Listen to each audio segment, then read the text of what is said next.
This year's theme, Accelerate Action, is a call to collective action to close the gender gap and create a future where every girl and woman can thrive.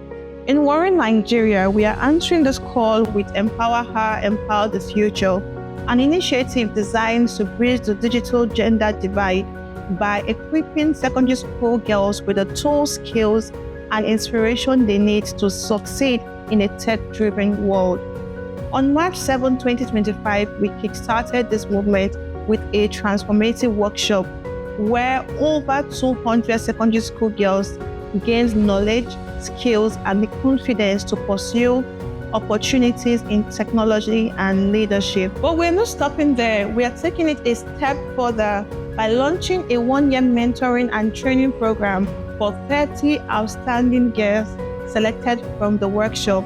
These young leaders will gain hands-on experience in leadership, financial literacy, health and wellness, digital skills, and a lot more.